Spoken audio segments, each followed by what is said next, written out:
यह वीडियो सिंह राशि या सिंह लग्न वालों के लिए है जब शनि राशि परिवर्तन कर 29 मार्च 2025 को मीन राशि यानी सिंह राशि या लग्न वालों के लिए अष्टम भाव में शनि के गोचर की शुरुआत होगी। तो क्या क्या फल मिलने वाला है, जानते हैं। जब सिंह राशि के अष्टम भाव में शनि 29 मार्च 2025 से गोचर करना शुरू करेंगे, तब अष्टम भाव में पहले से ही 5 ग्रह गोचर कर रहे होंगे और शनि को मिलाकर कुल 6 ग्रह इस भाव में गोचर करेंगे। जब अष्टम भाव में शनि गोचर करना शुरू करेंगे, तब सिंह राशि वालों को शनि की ढैया भी लग जाएगी। अष्टम भाव में अन्य ग्रहों के गोचर इस प्रकार से होंगे। चंद्र 30 मार्च 2025 तक, सूर्य 14 अप्रैल 2025 तक, बुध 7 मई 2025 तक, राहु 18 मई 2025 तक, शुक्र 31 मई 2025 तक अष्टम भाव में शनि के साथ गोचर करेंगे और अष्टम भाव में शनि 3 जून 2027 तक गोचर करेंगे। सिंह राशि वालों के लिए अष्टम भाव यानी आयु और मृत्यु के भाव में 5 ग्रहों के इस योग को अच्छा नहीं समझा जा सकता है। साथ ही इन सभी क्रूर ग्रहों की पूर्ण दृष्टि द्वितीय भाव यानी धन और कुटुंब भाव पर होगी। अष्टम भाव में 5 ग्रहों का योग जीवन को यानी लाइफ को एक कठिन संघर्ष देगा। अष्टम भाव में पाप ग्रहों के योग से पेट के आंतरिक रोग होने की संभावनाएं बढ़ जाती है। साथ ही दुर्घटनाएं होने की संभावनाएं भी बढ़ जाती है।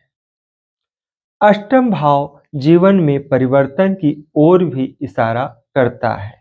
यह जीवन के रहस्यमय और कठिन पहलुओं को भी दर्शाता है। अष्टम भाव से द्वितीय भाव पर पाप ग्रहों की दृष्टि से धन की हानि और कुटुंब से तालमेल नहीं रहेगी। इतना ही नहीं, आपके दाहिने आंख और गला मुंह में तकलीफ हो सकती है। आपको मानसिक सुख के साथ साथ भौतिक सुख के लिए भी संघर्ष करना होगा।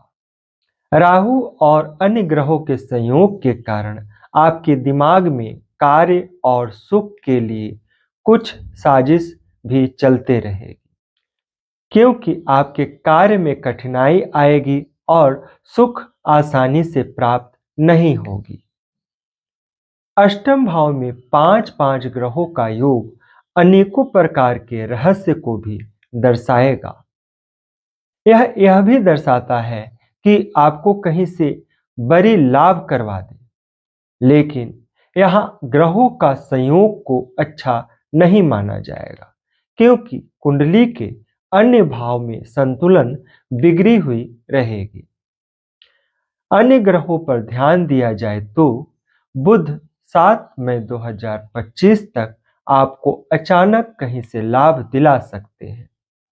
आपको अपने वाणी पर नियंत्रण रखने की जरूरत है। राहु 18 मई 2025 तक आपके मन में अनेकों भ्रम पैदा करेगा। चूंकि बुध और शनि का साथ रहेगा, इसलिए दुर्घटनाओं से सावधान रहने की जरूरत है। सुख और माता के भाव पर राहु की पूर्ण दृष्टि है, अतः माता को शारीरिक और मानसिक कष्ट होगी। उनके स्वास्थ्य पर ध्यान देने की जरूरत है। साथ ही किसी दुर्घटनाओं से सावधान रहने की भी जरूरत है। शुक्र 31 मई 2025 तक आपके पिता को भी कष्ट देंगे। शुक्र और सूर्य की युति के कारण आपको अपने प्रेमी से मिलने की संभावना बढ़ जाती है। साथ ही राहु और शनि की भी युति है, अतः कोई गहरी बात पर विचार हो सकती है। सूर्य 14 अप्रैल 2025 तक आपको अपने शरीर का विशेष ध्यान देना चाहिए। दुर्घटनाओं से सावधान रहना चाहिए, स्वास्थ्य पर विशेष ध्यान देना चाहिए। उलझनें बहुत होंगी, उस पर ध्यान न दें, अन्यथा सिर दर्द के साथ साथ डिप्रेशन हो सकता है। सूर्य राहु के साथ है, अतः आप अपने कार्य को सचेत रह कर करें। किसी के बातों पर तुरंत से भरोसा न कर बैठें। शनि 3 जून 2027 तक अष्टम भाव यानी आयु के भाव में गोचर करेंगे, यानी इस अवधि तक आप शनि के ढैया से भी प्रभावित रहेंगे। अष्टम भाव में शनि आयु के लिए अच्छे माने गए हैं, अतः आयु का लाभ मिलेगा।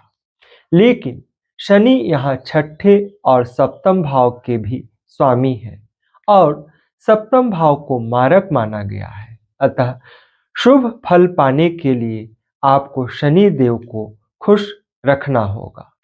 क्योंकि शनि द्वितीय भाव के स्वामी बुध के साथ 7 मई 2025 तक गोचर कर रहे हैं, द्वितीय भाव का स्वामी भी मारक होता है, अतः बुध को भी खुश रखने योग्य कार्य किया करें। शनि देव राहु के साथ भी हैं, अतः ये आपके शरीर के किसी भाग को अंग भंग करवा सकते हैं, अतः इन्हें भी खुश रखने का प्रयत्न करें। अब शनि की दृष्टि की भी बात कर लेते हैं। तो शनि की तृतीय दृष्टि कर्म और पिता के भाव पर है, अतः पिता को कष्ट होगा और आपके कार्य में संघर्ष भी रहेगा। शनि की सप्तम दृष्टि धन और कुटुंब के भाव पर है, अतः यह आपके धन को बेवजह ही खर्च करवाएंगे, साथ ही धन आगमन में रुकावट भी करेंगे। कुटुंब में मतभेद रहेगा और कोई भी फैसला तुरंत न लें, क्योंकि समय उचित नहीं है। शनि की दसम दृष्टि पंचम भाव पर है, अतः प्रेम संबंध में गहराई आएगी। आपको अपने लक्ष्य को प्राप्त करने के लिए आपके प्रेमी आपको प्रेरित भी करेंगे और लक्ष्य की ओर भी ले जाने में मदद करेंगे। संतान के करियर में कामयाबी मिलेगी, लेकिन ध्यान दें कि शनि के साथ राहु भी 18 मई 2025 तक गोचर कर रहे हैं, अतः आपके जीवन साथी को भी दुर्घटनाओं से सावधान रहने की जरूरत है।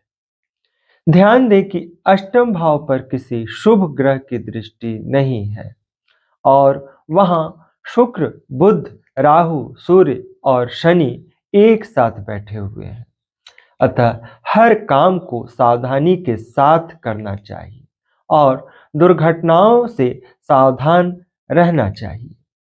शांति के लिए शनि के वस्तुओं का दान किया करें और ओम नमः शिवाय का जाप नित्य किया करें, साथ ही हनुमान चालीसा का पाठ भी नित्य किया करें। मिलते हैं अगले वीडियो में, तब तक आप अपना ख्याल रखें।